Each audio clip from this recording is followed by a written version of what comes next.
आप देख रहे हैं सनमार्ग लाइव 7।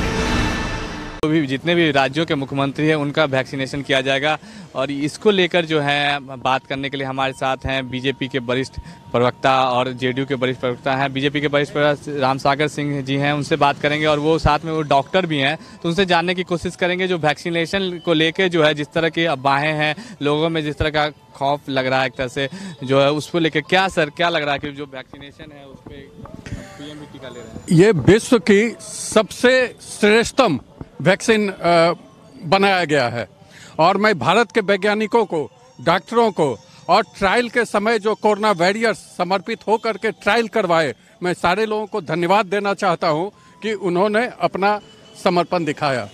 और आज जो प्रधानमंत्री जी का आया है और मुख्यमंत्रियों का, चूँकि ये जो हमारे यहाँ बनाया गया है वैक्सीन, उस वैक्सीन का ये खूबी है भारत में बनाई हुई वैक्सीन का कि वो जो आकृति और प्रकृति जो कोरोना बदलती है, उस बदले हुए आकृति और प्रकृति पर भी ये प्रहार करेगा और उसको भी खत्म करेगा। चूँकि अलग अलग स्ट्रेन की बात आ रही है, एक अलग स्ट्रेन आया ब्रिटेन से, अभी चर्चा चली थी, वैसे स्ट्रेन पर भी ये काम करेगी ये वैक्सीन।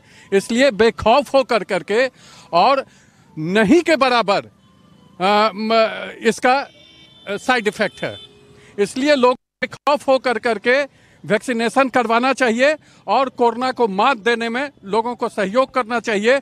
और जो पीछे भी वैक्सीन बनते थे, चाहे टीबी के खिलाफ वैक्सीनेशन हो, पोलियो के खिलाफ वैक्सीनेशन हो, सबका थोड़ा बहुत हल्का साइड इफेक्ट, उससे भी कम साइड इफेक्ट इसका है और कहीं कोई दिक्कत नहीं आता है। विपक्ष के नेता ये बार बार कह रहे थे कि पहले जो है नरेंद्र मोदी जो है वो वैक्सीन लें, उसके बाद जो है वो हम लोग वैक्सीन लेंगे, तो इस पर क्या कहेंगे? अब जो पीएम ने कह दिया है कि वो वैक्सीन पहले लें, दूसरे फेज में पहले वो वैक्सीन लेंगे। अब विपक्ष जब कोरोना वायरस से लड़ाई हिंदुस्तान के वैज्ञानिक लड़ रहे थे, डॉक्टर लड़ रहे थे, तो उस समय भी विपक्ष भटकाने का कोशिश कर रहे थे। विपक्ष के चाहे तेजस्वी यादव दिल्ली में बैठ कर करके वो ये कह रहे थे डॉक्टरों को कि इनके लिए किट नहीं है, इनके लिए प्रॉपर व्यवस्था नहीं है, उनको भड़काने का कोशिश कर रहे थे, उनको उस काम से लौटाने का कोशिश कर रहे थे। लेकिन हम डॉक्टरों को इतनी अच्छी ट्रेनिंग दी जाती है कि इन बातों से डॉक्टर भड़कते नहीं हैं, पथ से विचलित नहीं होते हैं। चाहे वो अखिलेश जी का ही बयान आया है, इधर राहुल जी का भी बयान आया है, पता नहीं क्यों इन लोगों को अपने ही वैज्ञानिकों पर भरोसा नहीं, अपने ही सैनिकों पर भरोसा नहीं। ये इस तरह की राजनीति करने वाले, चूंकि ये राजकुमार हैं, ये राजनीति के राजकुमारों को जनता का जो दुख दर्द होता है उसका पता नहीं है। चूंकि ये केवल कोरोना वायरस को खत्म करने का ही नहीं है, बल्कि इंडिया के इकोनॉमी को भी आगे बढ़ाने का, विश्व के इकोनॉमी को भी आगे बढ़ाने का ये वैक्सीनेशन है। चूंकि सामान्य स्थिति जब तक पैदा नहीं होगा तब तक इससे लड़ाई भी नहीं लड़ा जा सकता है और सामान्य स्थिति भी पैदा नहीं किया जा सकता है, इकोनॉमी को पटरी पर नहीं लाया जा सकता है। मैं दावे के साथ कहता हूं कि हिंदुस्तान का इकोनॉमी अन्य देशों से भी बचा करके रखा है। तो यहाँ का जो वैज्ञानिक थे, जो डॉक्टर थे, समर्पित होकर के काम किए हैं, कोरोना वॉरियर्स काम किए हैं, चाहे वो स्वास्थ्य कर्मी हो, चाहे डाककर्मी हो, डाककर्मी भी बढ़ाए हैं, स्वास्थ्य कर्मी भी इसमें हिस्सा लिए हैं, पुलिस वाले भी हिस्सा लिए हैं। इन लोगों को धन्यवाद विरोधी पक्ष के लोगों को देना चाहिए और यहाँ के वैज्ञानिकों पर जो श्रेष्ठतम वैक्सीन बनाया है उसको धन्यवाद देना चाहिए, न कि उसका विरोध करना चाहिए। सर, अब जो है जब से पीएम ले रहे हैं वैक्सीन और सारे देश के जितने भी राज्य हैं सबके मुख्यमंत्री ले रहे हैं, तो नीतीश कुमार भी जो है वो वैक्सीन लेंगे, क्या कहेंगे? विपक्ष लगातार ये कहते रहा है कि नीतीश कुमार वैक्सीन लेंगे कि नहीं लेंगे, उस पर क्या कहेंगे? देखिए, दुर्भाग्य है हिंदुस्तान का और हमारे देश का कि यहाँ जो भी विपक्षी दल होते हैं या जो हमारे विपक्षी दलों के नेता होते हैं, वो कभी भी सकारात्मक सोच उनका होता ही नहीं है। इस देश का दुर्भाग्य है कि हमारे देश का सबसे बड़ा सौभाग्य क्या है कि नरेंद्र मोदी जैसा प्रधानमंत्री इस देश को मिला है, जिसने पूरे दुनिया के सामने बतला दिया है कि हिंदुस्तान जो है वो एक बहुत शक्तिशाली,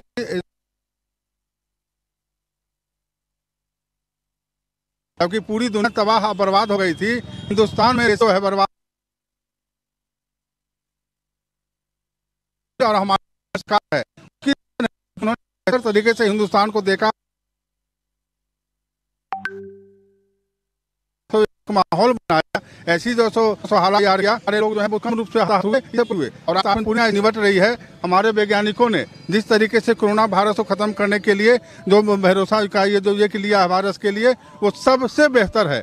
और जहाँ तक आपने कहा कि प्रधानमंत्री और हमारे मुख्यमंत्री ये टीका ले रहे हैं, ये सबसे अच्छी बात है। हमारे देश के जो प्रधानमंत्री हैं, हमारे जो मुख्यमंत्री हैं, वो संवेदना वाले नेता हैं। वो जानते हैं कि दुनिया के सामने में जो हमारा विपक्षी दल है वो दुनिया को गुमराह करने का, लोगों को गुमराह करने का उनका राजनीति है। तो प्रधानमंत्री महोदय ने ये कहा कि मैं खुद टीका लूंगा, हमारे मुख्यमंत्री टीका लेंगे और एक ऐसा संदेश देने का इसके माध्यम से काम होगा कि एक आम आदमी भी इस भ्रम से निकल जाए कि इसका कोई साइड इफेक्ट है। क्योंकि प्रधानमंत्री या कोई नेता लेता है तो ये साबित हो जाएगा कि नहीं, इसमें कोई जो इसका साइड इफेक्ट नहीं है और ये देश हित में है, मानवता के हित में है। और मैं इस वायरस के लिए अपने वैज्ञानिकों का, अपने डॉक्टरों का और उन लोगों का जो जिस लड़ाई को लड़ने में अपनी भूमिका उनका निर्वहन किया है, उनके प्रति आभार प्रकट करते हैं, धन्यवाद प्रकट करते हैं। और नीतीश जी का प्रधानमंत्री के प्रति एक शुभकामना देते हैं कि उन्होंने एक बेहतर तरीके से इस देश को संदेश देने का काम किया है और टीका लगाने का उन्होंने जो निर्णय लिया है, ये काबिल तारीफ है।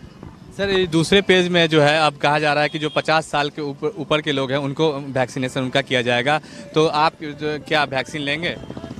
ज़रूर, अगर 50 साल का उम्र वाले लोग को अगर किया जा रहा है तो ये बहुत बढ़िया बात है, क्योंकि हमारे जो है ओल्ड एज के लोग जो है इससे में प्रभावित हो सकते हैं ज़्यादा करके। इसीलिए ये सोच करके और वैज्ञानिकों के द्वारा ये बताया गया कि इसमें ज़्यादा प्रभावी रहेगा ये जो है वैक्सीन 50 साल की उम्र वाले को लगवाना। तो ये हमारे समझ से बहुत ही बढ़िया अवसर है। ये हमारे साथ कुछ युवा भी हैं, उनसे बात करेंगे। आपकी उम्र जो है 50 से कम है, आप युवा हैं अभी, तो क्या वैक्सीन को लेकर जो भ्रांतियां चल रही है, तो क्या आप वैक्सीन जब मिलेगा जिस चरण में, तो आप क्या वैक्सीन लेंगे? क्या आपको? बिल्कुल लेंगे। हम तो अपने परिवार में सबको जाके ले लगवाएंगे वैक्सीन, और हम चाहते हैं कि सब जनता लोग भी जाके ले, जागरूक हो और सब जाकर ले जनता। जी, आज के युवाओं में बिल्कुल भी जो ये वैक्सीन को लेकर जो है वो खौफ नहीं है। वो उनका साफ कहना है कि वो जो है वैक्सीन जब भी सरकार की तरफ से मुहैया कराई जाएगी वो वैक्सीन लेंगे। और अब बात कर रहे हैं हम, देखिए हमारे साथ हैं बीजेपी के वरिष्ठ प्रवक्ता भी हैं और साथ में एक डॉक्टर भी हैं, इनसे बात करेंगे। सर, ये जो है 50 साल से ऊपर के लोगों को वैक्सीन दिया जाएगा और आप डॉक्टर भी हैं, तो आपकी क्या सलाह है कि जो एज ए डॉक्टर आप क्या वैक्सीन खुद लेंगे? हमारे डॉक्टर ले भी रहे हैं, चाहे एम्स के डायरेक्टर रणदीप गुलेरिया हो, मेदांता के नरेश तिरहान हो, डॉक्टर बीजेपी के मंत्री भी रह चुके डॉक्टर महेश शर्मा हो, दर्जनों प्रोमिनेंट डॉक्टर भी वैक्सीन ले करके संदेश देने का काम किए हैं और हजारों डॉक्टर और स्वास्थ्यकर्मी अभी तक ले चुके हैं। उसमें लाखों लोग स्वास्थ्यकर्मी भी वैक्सीन ले करके संदेश देने का कोशिश किए हैं कि घबराने का जरूरत नहीं है, डरने का जरूरत नहीं है। पहले जो विपक्ष कहते थे कि पहले प्रधानमंत्री क्यों नहीं लिए, अगर पहले प्रधानमंत्री लेते, मुख्यमंत्री लेते, तो कहते देखिए ना, नेता सब अपने पहले ले रहा है और बाकी को छोड़ दे रहा है। अब ये लोग तो चित भी मेरी पट भी मेरी की राजनीति करते हैं। अब चूंकि प्रधानमंत्री को अपने वैज्ञानिकों पर विश्वास है, इसलिए किन्हीं को इसमें कोई गलतफहमी पैदा करने का, जो मुस्लिम समुदाय के धर्मगुरु भी हैं वो भी आह्वान किए हैं कि वैक्सीन लेना चाहिए, वैक्सीन से बचाव होगा, वैक्सीन जरूर लेना चाहिए। चूँकि गलतफहमी बहुत स्तर पर फैलाने का कोशिश किया जा रहा है जो देश हित में नहीं है, और इन गलतफहमियों के सबको इस टीकाकरण में भाग ले रही है। पोलियो को हम हराए हैं, पोलियो को भारत ने हराया है, पोलियो को भारत से बाहर किया है, तो भारत जीतेगा, विश्व जीतेगा। सर, ये मुख्यमंत्री तेजस्वी यादव खासकर विपक्ष जो है बिहार में लगातार ये कह रहा है कि का इस पर कोई बयान नहीं आ रहा है, क्या कहेंगे आप? नीतीश जी क्या जल्द ही नीतीश कुमार ऐलान करेंगे कि बिहार में वो वैक्सीन लेंगे? देखिए, तेजस्वी यादव जी को एक बात समझना चाहिए कि जिस तरीके से तेजस्वी यादव बरबोलापन राजनीति करते हैं, नीतीश कुमार का जब राजनीतिक इतिहास देखेंगे तो नीतीश कुमार कभी बरबोले नहीं रहे हैं। वो गंभीरता से बोलते हैं, गंभीरता से काम करते हैं। जो करना होता है वो दुनिया देखती है कि ये विकास क्या है। जिस बदहाल बिहार को खुशहाल बिहार बनाने का काम नीतीश कुमार ने किया है, तो वो कभी नहीं बोलते हैं कि मैंने इतना किया, मैंने उतना किया। नीतीश कुमार बहुत गंभीर व्यक्तित्व के लोग हैं और तेजस्वी यादव कभी गंभीर रहे ही नहीं। क्योंकि उनकी न राजनीति कभी गंभीर रही है, न उनका चिंतन कभी गंभीर रहा है, न लोगों के हितों के प्रति वो कभी गंभीर रहे हैं। तो तेजस्वी, इससे ज़्यादा उनकी राजनीति का न कोई मंशा है, न कोई उद्देश्य है। इसलिए उनकी बातों को गंभीरता से नहीं लेना चाहिए। जब हमारे प्रधानमंत्री नरेंद्र मोदी हों, हमारे मुख्यमंत्री नीतीश कुमार हों, ऐसे में तेजस्वी यादव जी का औचित्य राजनीति में न बनता है, न आगे भविष्य में दिखेगा। सर, निश्चित रूप से जब वैक्सीन जो है आम लोगों तक पहुंचेगी, उसमें अभी कुछ महीने बचे हुए हैं, तो उसको लेकर भी जो लोगों में भ्रांतियां एक तरह का है कि ये वैक्सीन जो है ये किस तरह का होगा, क्या इसे लेने साइड इफेक्ट होगा, लोगों में इसको लेकर काफ़ी भ्रांतियां भी हैं। तो आप एज ए डॉक्टर आप क्या कहेंगे, उन लोगों को क्या अपील करेंगे आप? नहीं, भ्रांतियां हो सकता है कि शुरुआती दौर में जो कुछ लोग भ्रांतियां फैलाए थे उससे कुछ लोग प्रभावित हुए होंगे, लेकिन अब प्रभावित नहीं हो रहे हैं, क्योंकि अब सामने उनको दिखाई पड़ रहा है कि जो वैक्सीन ले करके आए हैं, वैक्सीन लिए और आधे घंटे तक ऑब्जर्वेशन में उन लोगों को रखा जाता है, वैक्सीन लेने वालों को, और फिर आधे घंटे के बाद फिर जो रूटीन काम होता है वो रूटीन काम में लग जाते हैं। तो अब उनको देख करके लोगों को प्रेरणा मिलेगी कि नहीं, वैक्सीन में कोई खतरा नहीं है, कोई दिक्कत नहीं है, तो संख्या बढ़ते जाएगा, वैक्सीन लेने वालों का बढ़ेगा तादाद।